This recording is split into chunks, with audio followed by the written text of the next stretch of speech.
नमस्कार. आज महाराष्ट्रातील सर्व कर्मचारी संघटना जुनी पेन्शनसाठी एकत्रित आहे. आम्ही कुठल्या मागणीसाठी एकत्रित झालो नाही. लोकांचा संभ्रम असतो की मागणीचा करण्याचा प्रश्नच उद्भवत नाही. जुनी पेन्शन आमचा हक्क आहे, अधिकार आहे आणि तो हक्क अधिकार दाबून मोठमोठ्या उद्योगपतींच्या अकाउंटमध्ये आमचा पैसा जमा करण्याची ही ज्या नवीन स्कीम गव्हर्नमेंट काढतंय त्या स्कीमचा निषेध करणे, आमचा अधिकार परत मिळवणे यासाठी आम्ही एकत्रित आलो. आणि सरकार नेहमी म्हणते की पैसा नाही, पण लाचखोर योजना मत मिळवण्यासाठी सरकार एका झटक्यात काढते.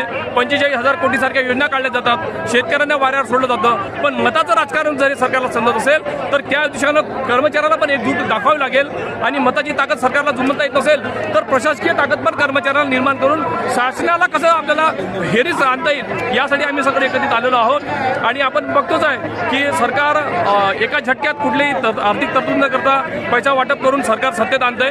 पण यांना जीवाभावाची पेन्शन योजना जी योजना सरकारला खरखास्तर विकास कामासाठी मदत करते, सरकारचा पैसा सरकारवर जातो. पण सरकारला एक अदानी अंबानी निर्माण करायचे आहे. आणि GPM जी जुनी पेन्शन आहे ती लाखो अदानी अंबानी निर्माण करणारी क्षमता असलेली योजना आहे. त्यामुळे आमचा लढा हा असा सुरू राहणार आहे. गर्दीपेक्षा आमची दर्दी महत्वाची आहे. गर्दी भरपूर आहे. तुम्ही ह्या पूर्ण जर ग्राउंडमध्ये पाहिलं असेल बहुसंख्य ठिकाणी जुनी पेन्शनचे लोक आहेत, रस्त्यावर पण लोक आहेत. पण हा आमचा लढा जोपर्यंत जुनी पेन्शन मिळणार नाही तोपर्यंत सोडणार नाही. कारण हा अधिकार आम्हाला संविधान दिलेला आहे, कोणत्या सरकारनं दिला नाही. सरकार आमची मायबाप नाही आहे, संविधान आमचं खरं मायबाप आहे. पण आम्ही जे इलेक्टेड मायबाप निवडून देतो ते इलेक्टेड मायबाप आम्हाला सावत्र वागणूक आणि उद्योगपतींना एकदम लाडकी वागणूक देत आहे. त्याचा निषेध करून आम्ही जुनी पेन्शनसाठी लढा चालू ठेवू. धन्यवाद.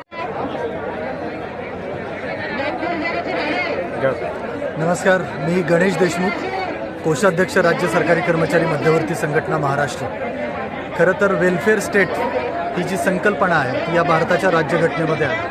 आणि या वेलफेअर स्टेटच्या माध्यमातून आजवर या राज्यातील या देशातील जनतेला विविध योजनांच्या माध्यमातून सहाय्य करण्याचं काम सरकारचं आहे. आणि ते आज अखेर चालू होतं.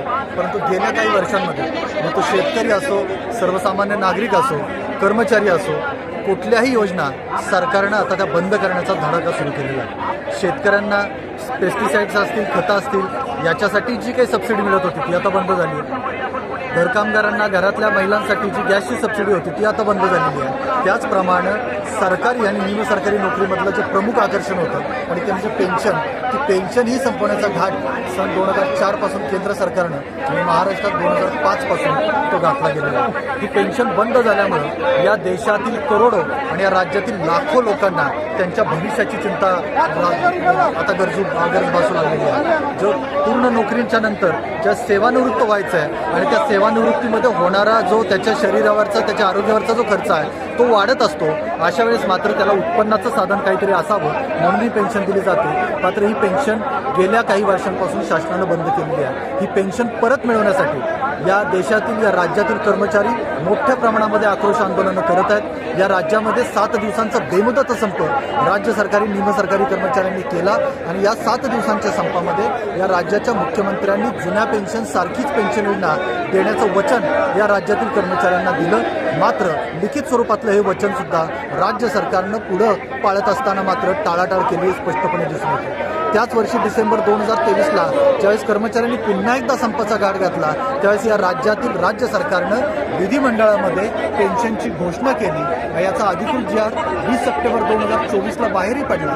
मात्र एवढं सगळं झालं होऊनही या जी आरची प्रत्यक्ष अंमलबजावणी करण्याच्या संदर्भात शासन अद्यापही टाळाटाळ करत आहे. राज्यातील कर्मचाऱ्यांना, देशातील कर्मचाऱ्यांना राज्य आणि केंद्र सरकारची ही कृती पूर्णपणे पसंत नाही आहे. आणि त्यामुळे राज्य सरकारी कर्मचारी पुन्हा एकदा रस्त्यावर उतरलेत.